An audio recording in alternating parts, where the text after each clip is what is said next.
The Partridge Mews Women's Institute have announced a garden safari, and Doris Copeland, pillar of the community, with a tenure as Maria in The Sound of Music that involved an awful gastrointestinal bug, plans on securing her position as fifth house.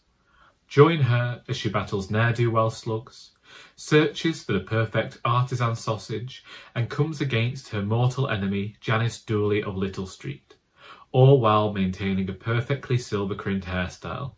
Told from the perspective of her long-suffering husband Harold, a man who would be content to sit at home watching reruns of Ground Force, this is the first book of monologues featuring Our Doris. And that is the blurb of Our Doris by me, Charles Heathcote, which was released 9 years ago today. What better way than to celebrate Our Doris than to come here and talk about it for the umpteenth time. If you have been a regular viewer of my channel for the last 10 years, then you will know that Our Doris is a series about the septuagenarian housewife, Mrs Doris Copeland, in the small town of Partridge Mews, as she experiences all sorts of hijinks to achieve a better position in society.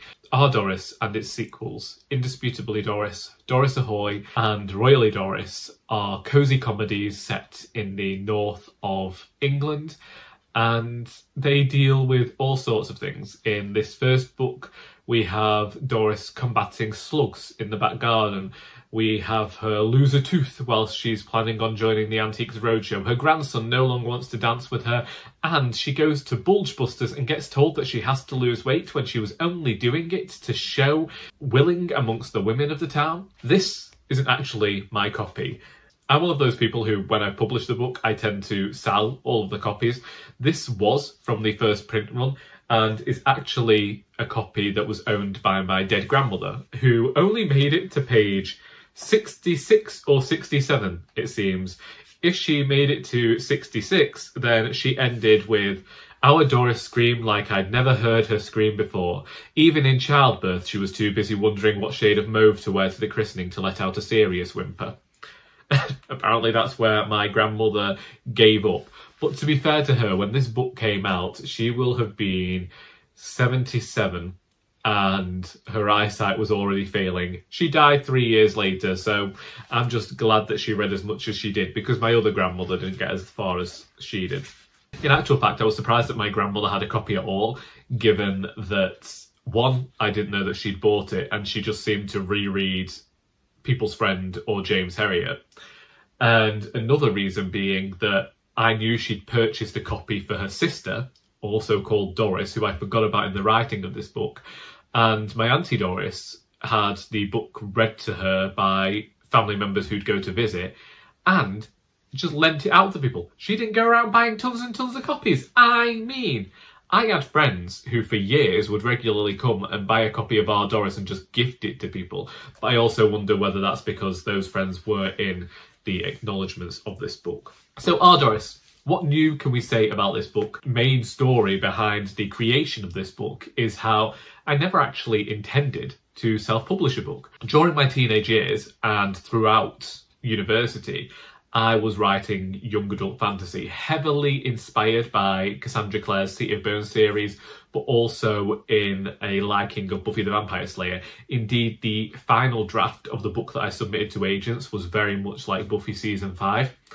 And I still remember a rejection letter I got from Juliet Mushins about that, saying as we didn't need another book about a female demon slayer. And I was mildly heartbroken because it coincided with a rejection letter from the BBC in which they tore apart my script. Spent a weekend in my bedroom doing nothing but rewatching Dinner Ladies. Oh my goodness, I rewatched Dinner Ladies a lot. Anyway, I joined the Macclesfield Creative Writing Group in 2011. One of our members was holding a workshop that week, Phil Poyser, and he's a local poet. I previously helped put together his collections, and I will have mentioned his work on this channel in the past. And he is a very keen gardener. His workshop was surrounding gardening. I know nothing about that. And we used to do writing bursts for 15 minutes. I had no idea what to do. And I can just remember we were probably in the middle of this session.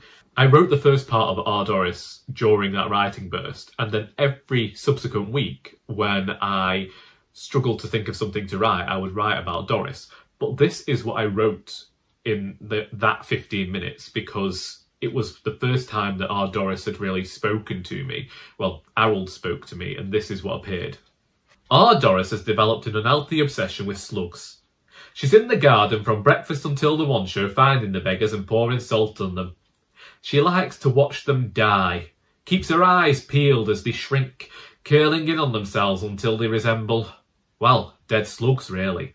I never was one for similes. A dead slug is a dead slug in my book, and you can beg her off trying to tell me otherwise. It went from there, and as I say, every week after that, if I was struggling to come up with something, I would write about Doris.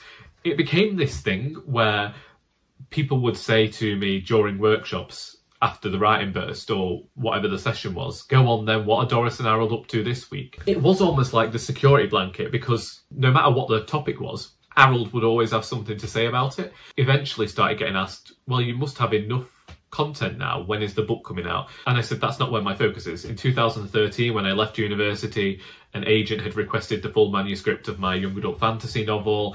I'd switched into writing middle grade fiction, and I wrote a novel there. And I really didn't think that I was going to bring anything out as a self-published author, because self-publishing your work and being an indie author back in 2013 was still denigrated. People weren't going out and buying self-published books for entertainment. They were still severely mocked.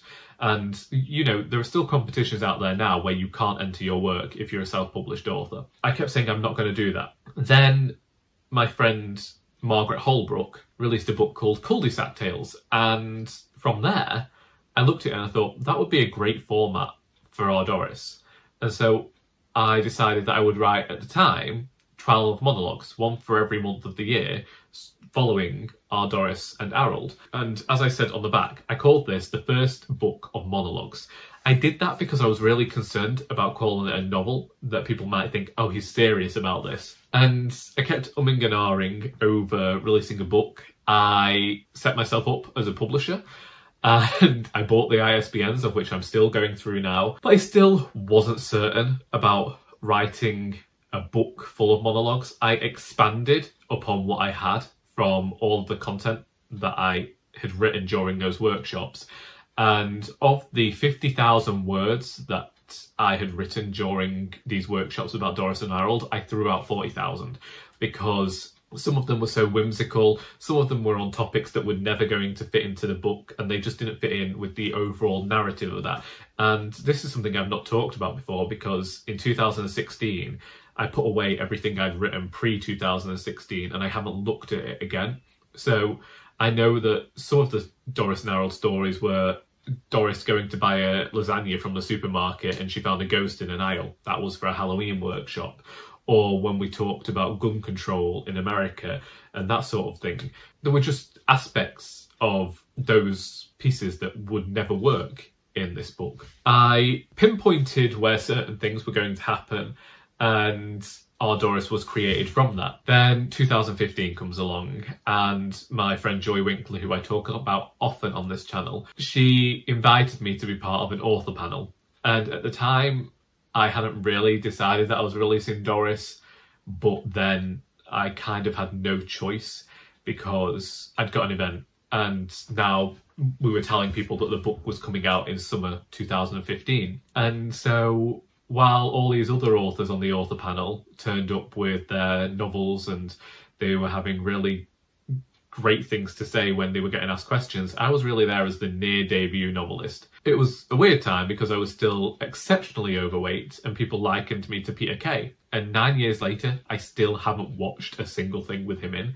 And maybe that's something I should rectify within the next year. I really had no choice then but to bring the book out. And I hadn't got anything written past chapter 5. I realised some of the aspects of the monologues didn't really need to be expanded upon.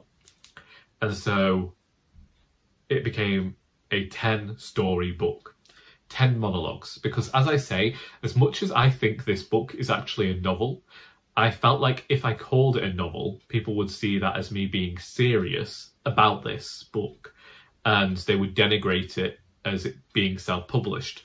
And so even though I hired an editor and they did that, and they said that this was probably the most commercial piece of fiction I'd ever written, and they were sad that I wasn't trying to get it to traditionally published, I still went down the self-publishing route. 9 years later, I don't regret that. I know that traditionally publishing could have still got me all of the marketing that I wanted, but going out to libraries and going to bookshops and all of that, a lot of writers still have to do that themselves, and I did that.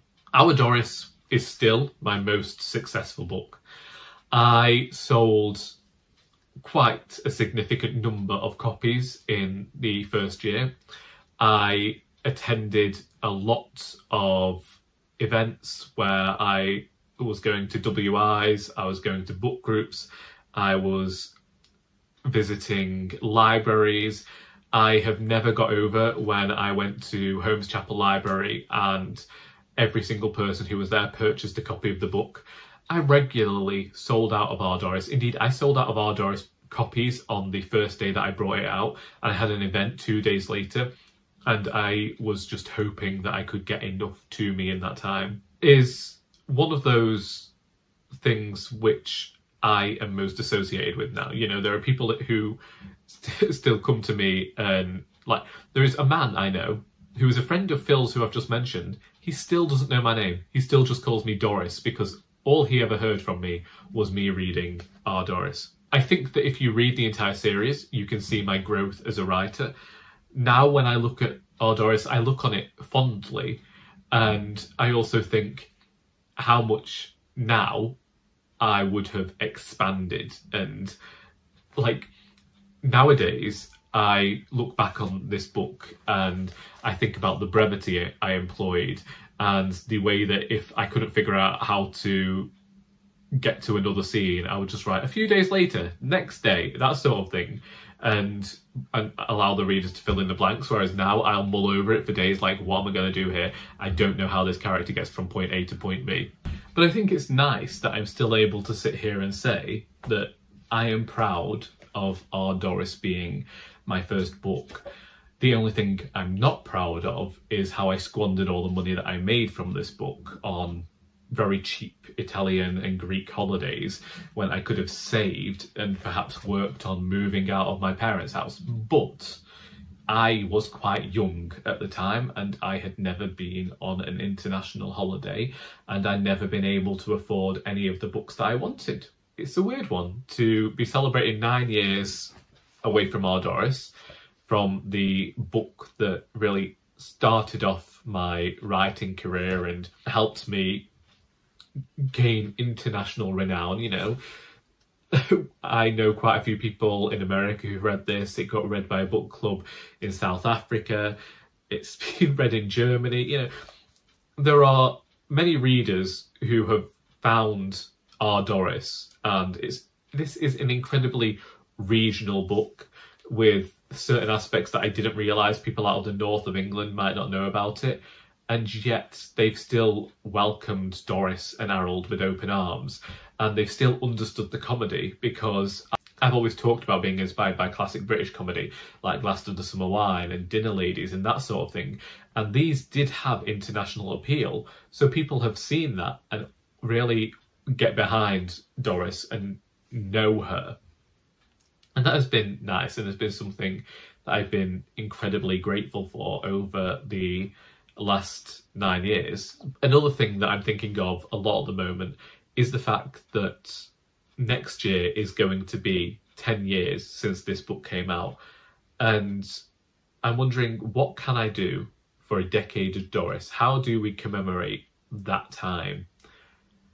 Part of me has wondered about creating a special edition of it, because I want to move away from the place that I currently get my books printed, which we can all guess at. Part of me wonders about just taking Doris on tour alongside the other books, because it's been a long time since I did any events that weren't for poetry and were just for me and about me.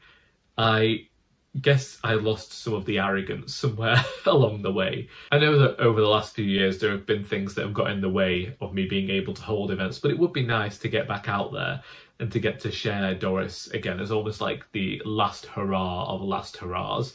There are going to be a lot of anniversaries over the years, and I've commemorated Doris most years. Like, this was just a nice little chat to commemorate Doris and Harold and talk about the fact that while it's been 9 years since this first book came out, and I think that the series is over, I'm incredibly proud of all of that time, and I am incredibly grateful for anybody who has picked up one of my books, read it, whether you liked it or you disliked it.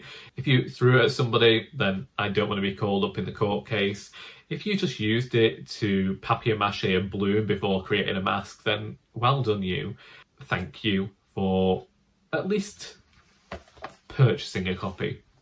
And if you haven't read Our Doris yet, then links are in the description. And I am trying to buy a car, so get on it. If you've read Our Doris and would just like to chat about it, or tell me how much you despised one of the characters, feel free to do so in the comments. I hope that you have enjoyed this video, because until next time, that is all.